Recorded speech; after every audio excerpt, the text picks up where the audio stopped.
this definitely resonates deeply with me. It's precisely this challenge of cost, a perception of cost when buying from sustainable brands that is really at the heart of why I'm here today. And we're going to explore this in a bit more detail.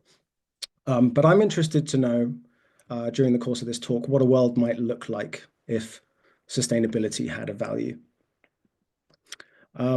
But first, I wanted to talk with you all about a shower that I had. So if you can all join me in the shower, that's me. Now, it was quite some years ago, but it's pretty accurate representation of that shower with the exception of the shorts. Um, because, people could be of a gentle disposition. So I made sure the AI put some shorts on me there. Other than that, it's pretty bang on. Now, the shower is where I do a lot of my deep thinking because conditions are perfect. Some of you maybe go for walks, but for me, the shower is the perfect place to just think and switch off. The water, the soap, I've got 5 minutes to think. The phone is somewhere else. So at the time of this shower, the extractor fan in my bathroom wasn't working. And I used to shower for a time with the window slightly open. And I remember very clearly looking at the scene outside of my window. So if you can picture a typical UK street in Surrey where I live, it's overcast outside, pretty standard for the UK. Now, I thought nothing of this scene until a little black cat walked across my view.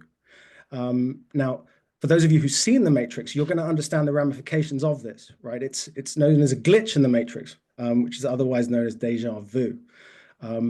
It wasn't actually, it was just my neighbor's cat, Jenny, and it's a terrible cat name, but I often saw her strutting outside my window. But it got me thinking about how here in the UK, my days, while definitely different, had a certain predictability to them, a certain rhythm. I was in a routine.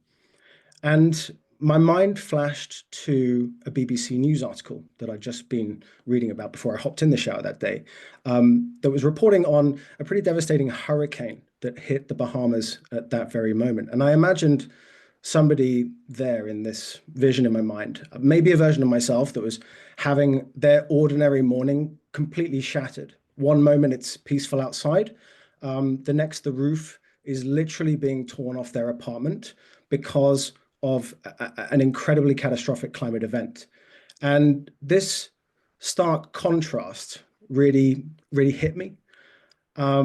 Because for that person, the climate emergency was definitely an emergency, right? It was terrifying. But for me, like I felt somewhat distant from that. It's like an abstract concept. Even though I knew it was real, it was happening at the time I was having my own shower. And being a finance guy, quick background on me, I spent around a decade structuring and syndicating senior debt vehicles in the capital markets. I started thinking about motivators that could help somebody like me who is many times removed from the impacts of this storm that's happening in the Bahamas somewhere. Because I can literally put my phone away and it no longer has any bearing on my life, right? Because the climate emergency isn't a real emergency unless it's ripping the roof off my house, right? By which time, of course, it's too late. And this idea just seemed unfair to me. And I felt some level of annoyance at my own instinctual dismissal of this issue. And so I thought, what would it take to change my mind and other people like me who are just so far removed from the climate emergency that it doesn't feel real? And because I'm in the shower, I get to thinking that for the last 4,000 years, money has been a primary driver of human action, both for good and for bad reasons. And so the question really formed in my mind, what if sustainability actually had a value, right? What if we paid people to live greener lives, to choose the greener option? Because at the core of the problem, we know that for most of us, I definitely don't speak for you guys here that are on this call today, because I know that you're already converted. But for a lot of us, sustainability feels like an extra, right? It's definitely something that we should do. But when we're faced with daily decisions, what to buy, where to live, how to live, the immediate costs, the conveniences that we have and get used to, the perceived lack of personal impact that we can realistically achieve on our own, these things often win when we consider whether to be sustainable or not. Um, and another problem is the value of sustainability isn't really clear or in any way visible to us living where we do, nor is it necessarily felt in our day-to-day lives. Um, and we haven't really been conditioned to think about sustainability when we buy things, for instance. I don't know about you, but for me, the equation is typically what's the price of something and what is my value, my perception of its value, right? And if we perceive the value of something to be equal to or greater than the money that we have to part with to get it, then we part with the money, right? We make the transaction because it feels like a good deal. Does that make sense? And rarely do any of us consider sustainability as a variable within that decision-making process. And again, I'm not speaking about necessarily people in this call, but for most of us, right? And because of this disconnect, widespread change has been slow when it comes to the climate emergency. It continues to accelerate, and it's impacting those that are most vulnerable first. But ultimately, it's going to impact us all if we don't do something. So, I mean, I'm hoping this resonates with some of you. Have you ever felt that tension between wanting to make a sustainable choice versus like the practicalities of everyday life? Because if you feel like this, then you're definitely not alone. There was a 2024 global study that took into account the views of 6,000 consumers, and it was conducted by a consulting firm called Simon Kucher, and it found that while over half of us, 55%, are willing to pay more for sustainable products, with a massive 41% of us pointing to cost as the number one reason. In fact, 40% of this audience today pointed to cost as the number one reason why they wouldn't make the purchase. Well, of those people, they don't actually make that purchase, right? Because they feel financially blocked. And I think you'll agree that it's a huge disconnect between our values and the real life instincts that we all have that is somewhat causing the problem that we now find ourselves in. So we've seen the problem. We've seen the disconnect here, but what if we could fundamentally change this equation? What if every sustainable choice that you made didn't just feel good, but it actively rewarded you, tangibly rewarded the money that you put back in your pocket? And what if that concept went even further? What if every single purchase that you made became a powerful vote, a vote in favor of greener brands, and a vote that tells businesses that decarbonization is not only an environmental necessity, but a commercial win because it attracts and retains customers who want and demand better. So I want you to imagine for a moment a future where a sustainable shopper isn't some niche thing to be. I feel like it is a bit at the moment. But imagine if it was normal, right? Imagine if we all just didn't give it a second thought. We were naturally sustainably minded when we shopped and considered buying anything. It could become something smart to do, something rewarding. It could even become trendy, right? Where you're not just a customer anymore, but you're an activist and a savvy shopper all rolled into one. And it's not just about individual purchases that we make either, right? It's this consistent positive reinforcement, getting rewarded for doing good could help form new and lasting habits in us, maybe. It could create a ripple effect where one green choice that we make makes the next green choice more likely. So I wanted you to meet Sarah. She works for the NHS. She has a pretty busy life outside of work. looking after her children, looking after her dog. She's kind of concerned about the environment, but she has to prioritize other things. She's got constant outgoings. She has a pretty modest income. She struggles to make ends meet. Now, imagine if for Sarah, finding and choosing sustainable products didn't add to her financial stress anymore, right? But it actually eased it. She's able to claim sustainability linked cashback, maybe, which means that she can make the sustainable choice and she can save for something that she wants, all while knowing she's sending a positive signal to brands through the purchase that she's actually making. And that's the kind of shift that we envision at my company, Treea.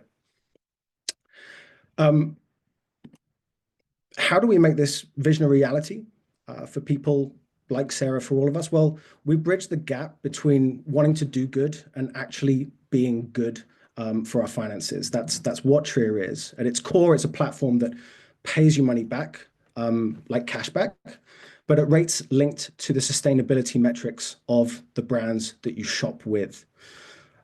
Simply put, the greener the brand, the greater your savings. And you can use Treea through our web app that we have live right now. You can use our browser extension on Google Chrome if you're a Chrome user. And the beauty is that the more you use it for your online shopping, not only do you make more in savings, but you're actively helping connect a brand's sustainable efforts to the key performance metrics that they actually care about, right? Because I'm not sure that brands really care about sustainability. I think they talk about caring about it, but in reality, it's their shareholders and stakeholders that they answer to. And the performance of C-suite executives is linked to their ability to provide a return, right? So if we could optimize those key performance metrics because of the sustainable actions that the brand is taking, suddenly it becomes a little bit more compelling. So the why that we have here at Treea is we believe that by intrinsically linking that financial value that we all seek, right, to the greener behaviors that actually we need to see in the planet as a whole, that we could create a powerful shift, or at least this model could create a powerful shift. And that's what we're trying to build. So it's not just a startup that we're pioneering here. We're trying to bring about an entirely new marketing category. So we're here to prove, hopefully, that saving money and driving sustainability aren't separate goals anymore. They could, in fact, be two sides of the same coin. So I just wanted to quickly show you Treea in action. And then following that, we're going to have a little chin wag about it all. But coming back to Sarah, like I said before, she's a busy NHS worker. She loves a good deal, but she wants to make sustainable choices, but she's usually priced out of the equation. So she's looking for some sustainable footwear. And as I'm going through this, if you guys have got any questions that pop into your head about how Treea works, I think a few of them have already been voiced down in the chat. I'll have a look at those in a moment. Please do drop those in. We're definitely going to have plenty of time to chew through them in the Q&A at the end. But like many of us, Sarah starts her shopping journey on Google. So it's, and in this instance, she's looking for a new pair of shoes. So she's going to type in sustainable footwear. And look what pops up in the search result. Hey, there's a little Treea logo here with a 2.7% SPR, which is our version of cashback, that's just nestled there above the Allbirds logo. So it gives Sarah a quick indication that this is a brand that is reporting on their emissions. It's a brand that's featuring on Treea. And if she were to make a purchase today, she'd be able to get 2.7% back on whatever she spends. So she's going to go ahead and click on Allbirds. And then she should see the Treea slider pop up in the window over here. So I'll just try and zoom in on my screen a bit. Does it zoom in, Julia? Can people see? Yeah, we can see that. Yeah, that looks good. Superb. So this is what looks like what happens when you add the Treea browser to your Google browser. So the Treea extension to your Google browser. You have a pretty clean interface here. We have a sort of 5-star sustainability scoring visual here. Allbirds could do better. They're kind of average at the moment. But if Sarah wanted to go ahead and activate her reward now, she could. She'd just click activate there. But maybe she's a little bit more interested in what's behind the data. So she can expand the extension here. And here's where she can see some of the terms associated with shopping with Allbirds. She can follow or unfollow Allbirds over here. So that's going to give her access to specific Allbirds news, specifically on the sustainability frontier. And importantly, she can see the latest report summary here. She can see that when they started reporting their emissions back in 2021, Allbirds unfortunately are 48% over where they should be relative to their own targets.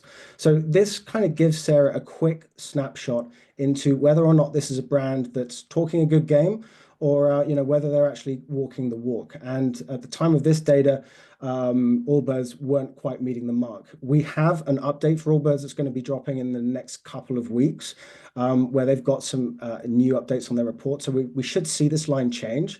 And I've got a sneaky suspicion it's going to be trending the right way. So rather than red, it's going to be turning green, and hopefully they're back on target.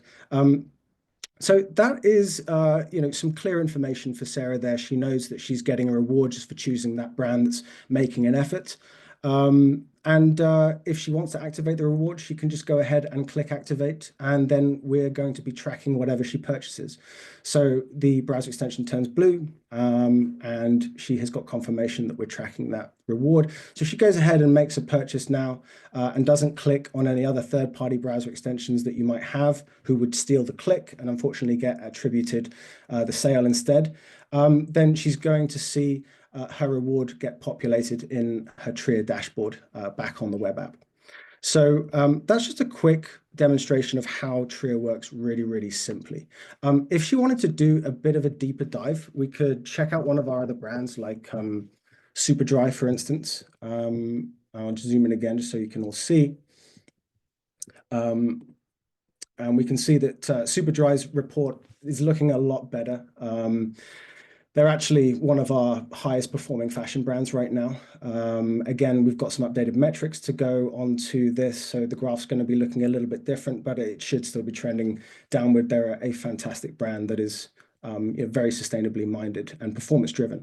But if she would like to find out more, she can just click this button, and it's going to open Superdry's profile on Treea, where she can have a quick look at some of our thoughts about Superdry.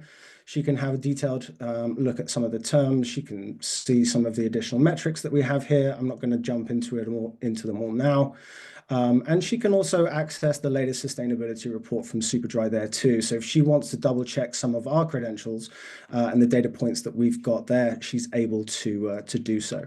If she sees anything wrong with any of the data that we presented, she can file a T report with us, select which metric she thinks is problematic, give us a reason and a link, and submit it and let us know. And we will add a multiplier to her next reward so that she is getting some positive feedback for making sure that our data looks great.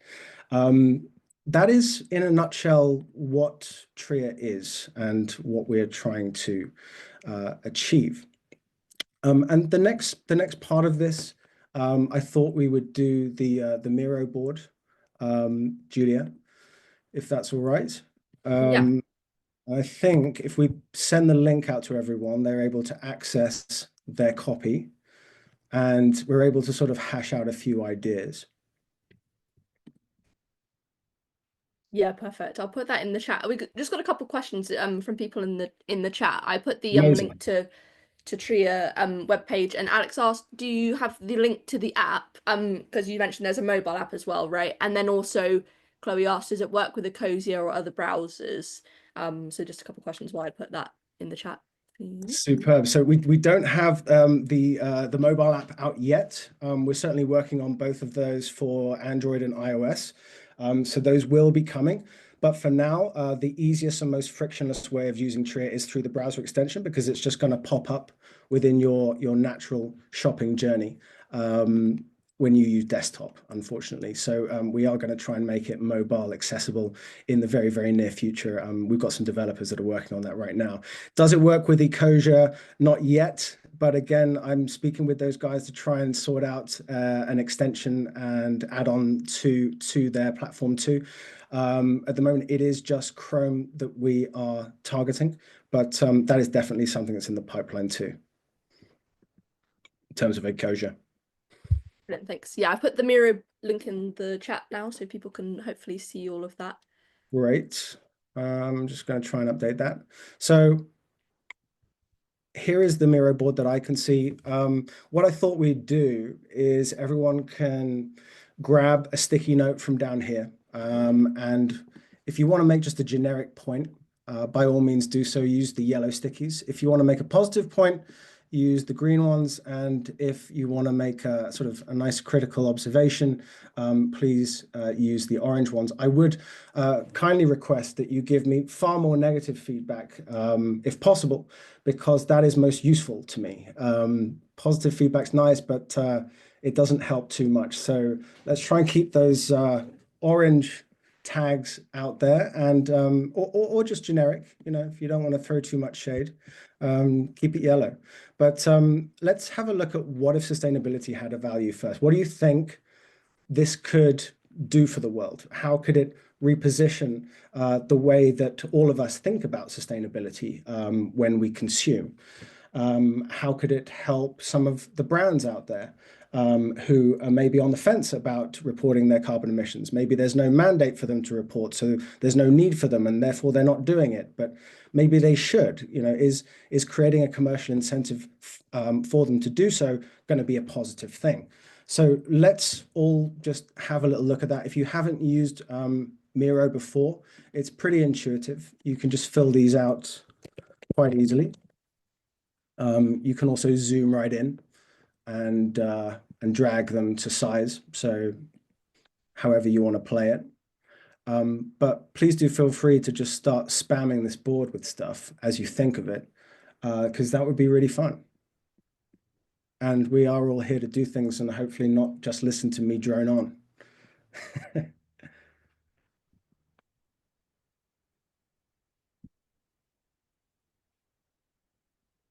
And hopefully it's quite an easy login process too.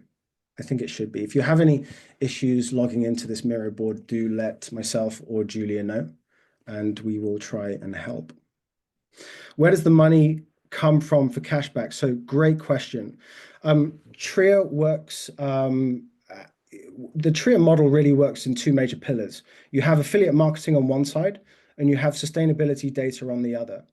Affiliate marketing is relatively simple. You have advertisers who have got stuff to sell, and you have publishers who have got traffic to drive. And typically, advertisers like to work with publishers who are driving a customer base that tallies in quite well with whatever the advertiser is selling. So for every customer that the publisher introduces to an advertiser, the advertiser pays the publisher a commission to say thanks for introducing that customer. Without the publisher, they probably wouldn't have been introduced to that customer. So it's literally a business of introductions. And publishers you can think of from anything to your favorite YouTubers, your favorite influencers, your cash comparison sites, cashback platforms, voucher code platforms, all of which command an audience.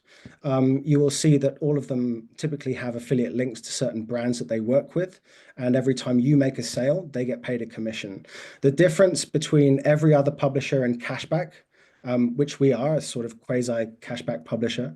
The difference is that cashback publishers share that commission with the user. So I used to wonder, where does this like mythical money come from in cashback? Why am I getting money for free for literally making one extra click in my shopping process? And that's the reason. It is coming from the commissions that advertisers are paying that publisher for driving the sale. So cashback is just sharing that commission with the user. And usually they share quite a lot of it with them. Traditional cashback will compete with other cashback companies to try and offer you the highest rates. Treea doesn't compete with traditional cashback. We link the commission that we share with the sustainability metrics of the brand. So the greener the brand becomes, the more of the commission they're paying us, we share back with you. That is essentially how it works.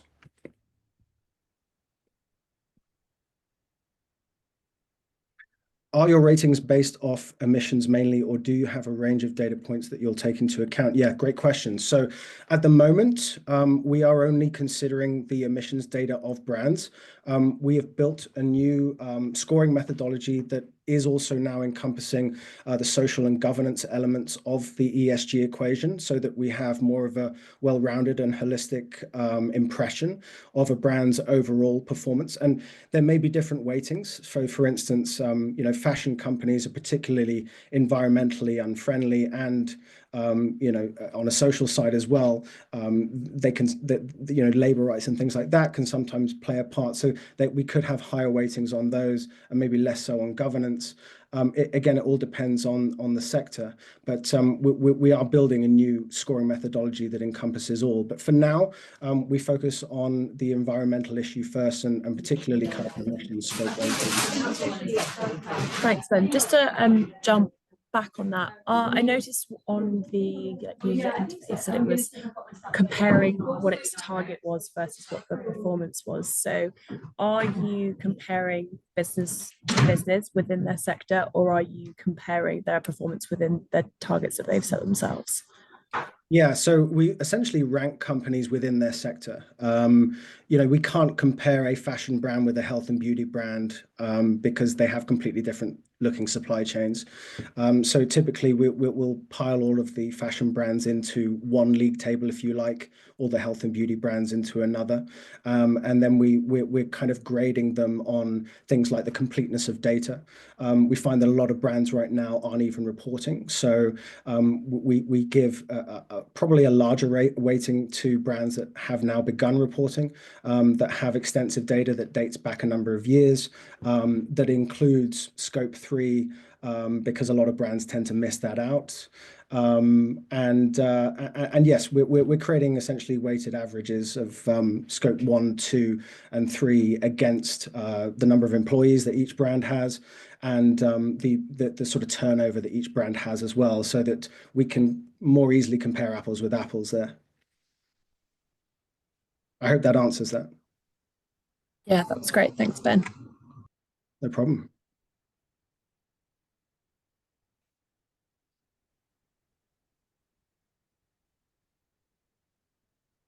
I'll provide a little link to the extension if people wanted to have a look at that. Although you can download it directly from Treea's website.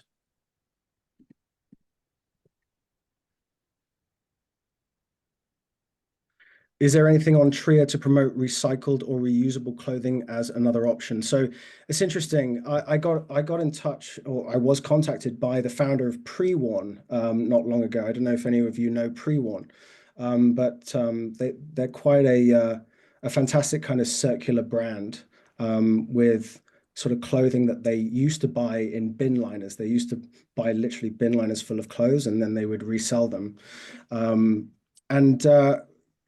The problem with Pre-Worn is that they're not reporting any data. And in order to have a sustainability score on Treea, we need for brands to be reporting at least their scope 1, 2, and at least some scope 3 emissions. So without this data, it's difficult to measure. We also need brands, or a number of brands within a specific sector, to be reporting, so that we can compare them with other competitors in their space.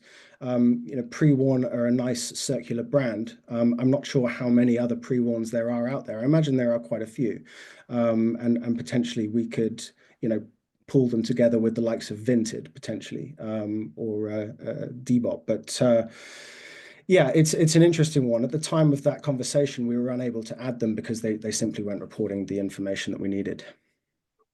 So we are quite strict on who we work with. You're either reporting your carbon footprint or you're not. And if you're not, then we can't feature you. Sorry, just to jump in with another question there, Ben. Do you think that this is putting in a barrier for smaller businesses to get involved? Often smaller businesses are the ones who have a little bit more control, are the ones that can operate in the most sustainable way, yet they can't be praised for it through your model, which I can see that is aimed at much larger brands. Yeah, you know what? It's a really great point. So there's two answers to that. The first is We have and work with a third-party carbon accountancy group called My Carbon, who are an exceptional company that we've worked with some massive brands, but also some very small brands too. And they are a pretty cost-efficient way to get an initial footprint assessment. So if there are smaller brands that would like to be a part of Treea, they certainly can be once they've gone through that process with My Carbon. But the other side of the answer to that question is, we don't see the small brands as being the problem here. And certainly we don't see those brands that are trying to do good and that have sustainability baked into the core of what they do as being the problem. The problem is the big brands out there that have these humongous carbon footprints that literally roll into the multiple millions of tons of CO2 equivalent per annum. The Estee Lauders of this world, the ASOS, the Boohoo, although we don't feature those guys on the platform because we just can't bring ourselves to feature them.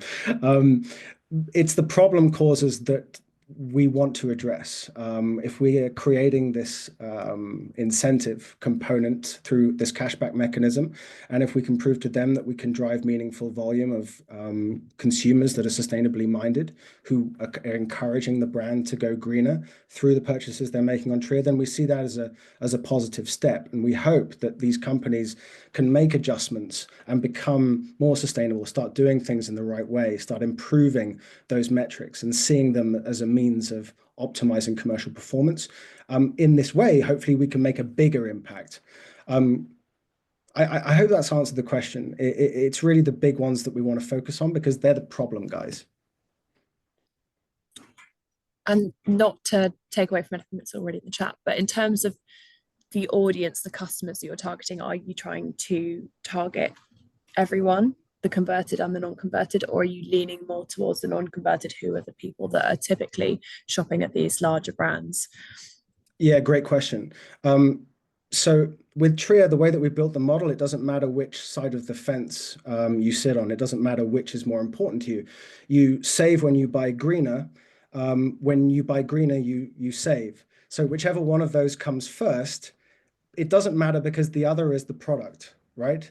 So we've tried to gear it so that it presents value upside to everybody, whether you're sustainably minded or whether you're just in it for the money.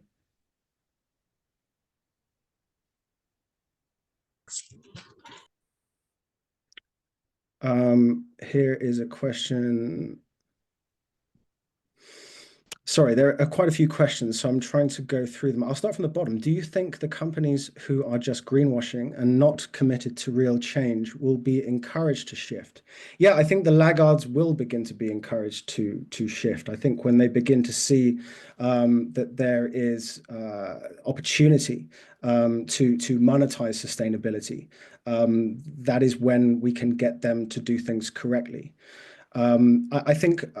I mean, I don't know for sure, but I feel like a lot of greenwashing is accidental. I feel like people and certainly brands maybe just lack the education, or maybe they're not as up to date with the latest reporting methodologies as perhaps they should be, and perhaps they're missing things out and not realizing and then getting penalized for it later. I think there's quite a bit of that goes on. I think that if people are actively greenwashing and putting fake metrics out in the public domain, they're playing a pretty dangerous game. I wouldn't like to be the CEO of that brand.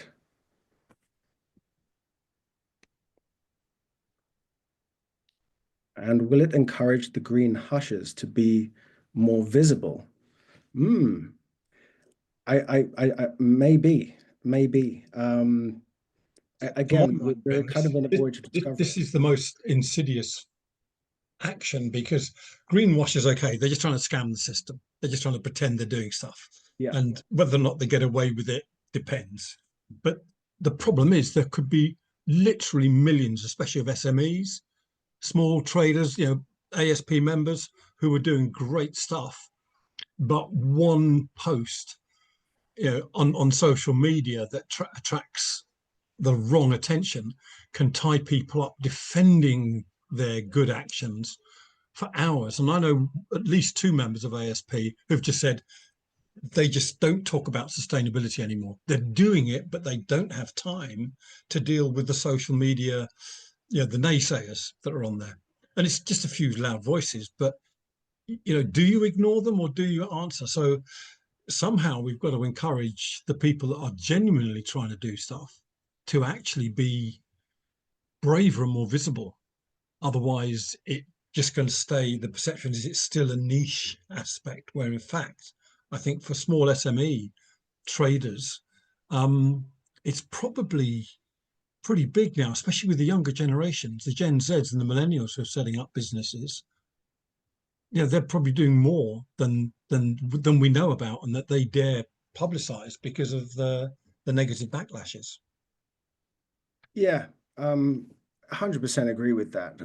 In terms of the green hushes and being worried about having that fight online with the naysayers, I think if you're doing things right and if you're reporting in the right way, you've got the correct advisors behind you, and you're getting professional guidance from experts in carbon accountancy. I don't know that you have to be too worried. If you can't afford that kind of assistance. And I think maybe everyone should be able to. I mean, my carbon can do an initial footprint assessment depending on the size of your business for as little as, I think, £2,000. No, So it's not doing the work to do all the sustainability. They're doing that. It's having the time and energy to confront the social media backlash. It's just that communications issue that a couple of members have said, I've just stopped talking about it. But if they were on Treea, that's automatically sort of an independent third party that's at least making the data transparent and visible. So this sort of offers a valuable tool, I suspect, for the green hushers to say, hey, if you're complaining about my claims, go and look at this site. It's an independent verification to some extent. So it could be a big help for them. Absolutely. And we'd be more than happy to provide that. I think there's always going to be professional complainers, in any walk of life. Yeah. If you're trying to do something noble and you believe in it, stand behind it. Sometimes you don't want to throw fuel on the fire and give these people a reply that they can then reply to, and you kind of go down that slippery slope of getting in a public argument with somebody. I don't think that's beneficial, but you're right. If you can use a third party such as Treea to sort of validate the work that you're doing, you can certainly lean on that, quite heavily. I'd be more than happy to chat with any brands that are on this call that would consider something like that. Julia's comment here, hopefully using Treea ETC will show companies that sustainability is at the forefront of people's values and priorities when looking to buy from brands, and help make a difference to what brands pay attention to with consumers. Yep, agreed. Tabby, since execs' performance is so closely linked to the financial performance of the organization, is there a way that we can assign a financial value to sustainability at this level in order to drive the incentive, increased priority around environmental performance? Yeah, as I understand it, there are now bonuses that are associated with delivering on sustainability initiatives that some of the C-suite executives are now having built into their contracts. So I think this is already happening, and I think more of it needs to happen for it to come good. That's interesting. I'll have to dive into that. Thanks, Ben. Yeah. I suspect this is most interesting for A, the committed, and B, the persuadable buyers. Yep. I think I've gone through everything here. Perhaps extending some of the brands to their entire value chain and featuring those as a larger incentive. Ben, if I can go across the floor, I've got a question for Gary, because Gary's a journalist. Okay. And one thing this needs is the oxygen of publicity. And I just wonder, from a journalist perspective, Gary, what's your feelings about this and how it can be promoted? Is it a good story? Is it good enough? Thanks, Gwyn. Yeah, definitely. I think any measures or attempts to encourage people to change their behavior in a more sustainable way, and obviously that's a very broad topic, but and talking about being more sustainable is part of the communications challenge, because within the sphere we sort of have an understanding of what that means or what it may mean, but for Joe and Jill Public, not so much. So it's about how we talk about it. But there's yes, if this is something, if it's a new thing or a new development, something new in a sector, then it's definitely newsworthy. It's certainly something that I'd be happy to do a feature on this with Ben, just to help push that out on via LinkedIn and so on. So we'd happy to do that. But I think retail is a very powerful thing. So it's how we're spending our money, and that goes from from banking and insurance through to shoes and clothes and how we get around and so on. So yeah, that's there's a huge educational piece, and I think the whole theme of this talk around the value of sustainability, that's what we have to get across. What it actually means for people, and how even just simple choices we make can be valuable and make a difference. Because if one person does something, that's not much, but if 1,000 people or 10,000 people take that one action, then that really does make impact. So I think if people can, as Ben alluded to with that vision question, what would it be like, if we were, sustainability had value. I think there's great power in that, but there are huge challenges on the communication side. But yeah, definitely, if you can get the more coverage you can get, and more you can get people talking about it, and you've seen the questions here today. Those will be the sort of questions that customers will be having, and families will be having. So if we're able to answer those questions and reassure them, then that's all good. Fantastic. Gary, thank you so much for that.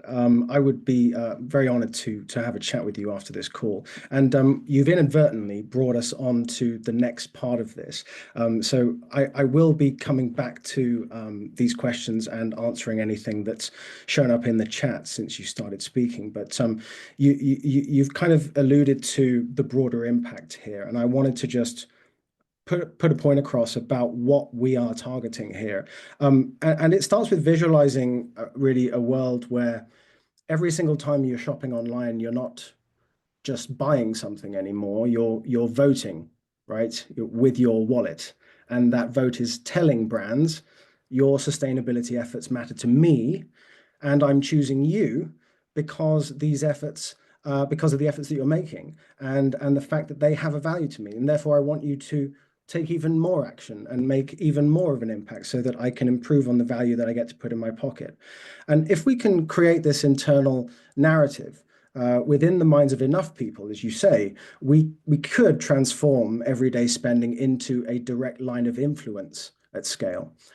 Because marketing budgets, as we all know, naturally flow toward what works.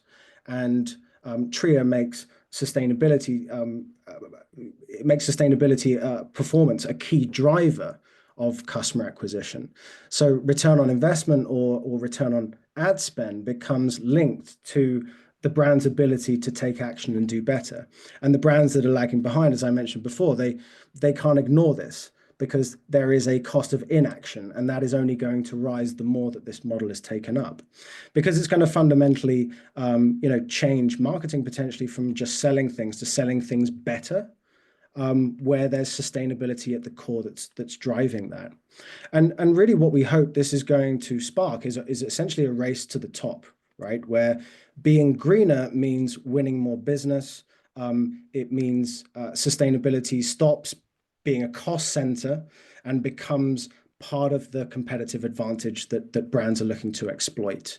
And on a larger scale, we're talking about redefining potentially economic value itself. When millions of pounds are redirected based on sustainability performance, you've got the market, investors and businesses that start to see that doing good for the planet is doing good business, basically, with sustainability potentially becoming an integral part of a company's valuation even.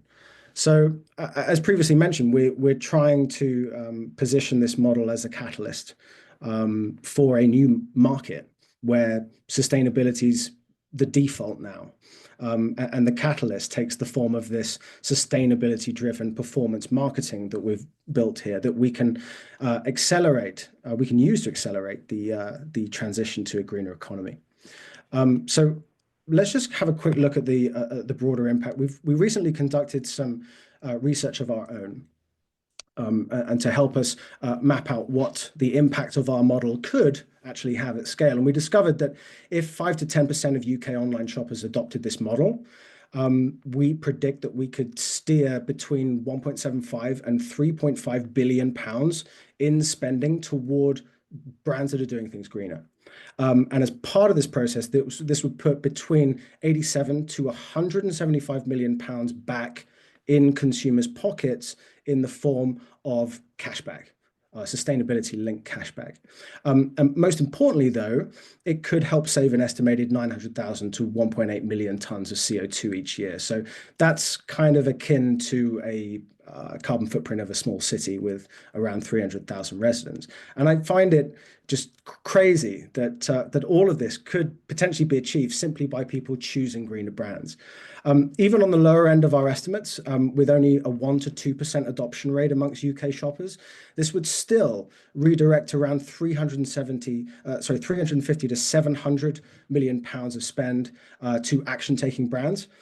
This would create 18 to 35 million pounds in cashback, save between 180,000 and 350,000 tons of CO2 every year. So it's not quite as punchy as a 5 to 10 market adoption, but it's still, you know, equivalent of a couple of 100,000 cars equivalent removed from the road. So yeah, coming back to the 5 to 10% adoption model, which we hope that we hope to acquire, up to a fifth of performance marketing budget in this scenario would invariably be tied to sustainable performance.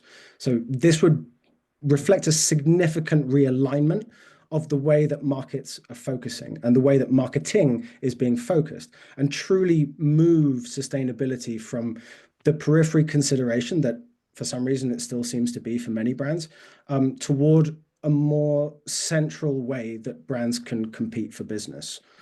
You know, what if the simple act of choosing where you buy your next pair of shoes, your next household item, could collectively take hundreds of thousands of cars off the road each year, right?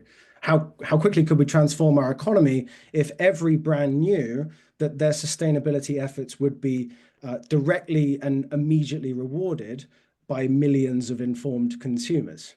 You know, so we don't think of all of this as a distant dream anymore. This is the tangible impact that together we could create. We've provided a mechanism here, but ultimately it's our users. It could be amplified by millions of greener purchasing decisions, and it would be that would fuel the change that we're talking about here. And I also think about, you know, all the sustainability departments around the country that literally become heroes overnight, right? Because suddenly those guys and girls are not just the nice to haves anymore. They're holding the keys to a new wave of customer loyalty and revenue that no one's ever seen. So what if sustainability had a value? You know, this is what we believe could happen, essentially. And that really leads me to the end of this presentation. The only thing that's really left to say is, you know, consider joining us if you haven't done already. There should be a link in the comments. I think some of you have. There is a £5 welcome bonus when you sign up. And I am always on hand to listen to your thoughts and your feedback, because without that, we can't really get anywhere. We need to know that what we're building is in line with what you guys want. So I would, you know, really be honored to speak with as many of you as possible after this and just have a chat about what you think, you know, could or couldn't work. So here's my contact details. Please feel free to add my personal company email, and you know, drop me a line also on LinkedIn, and really look forward to speaking with as many of you as possible. I think there's still a few questions to chew through at the bottom here, so I'll just have a quick look at these. Are there plans to make it international? Are there plans to make it international for global brands like Superdry. So you mean including affiliate programs across multiple countries for Superdry? Because Superdry do already feature on Treea.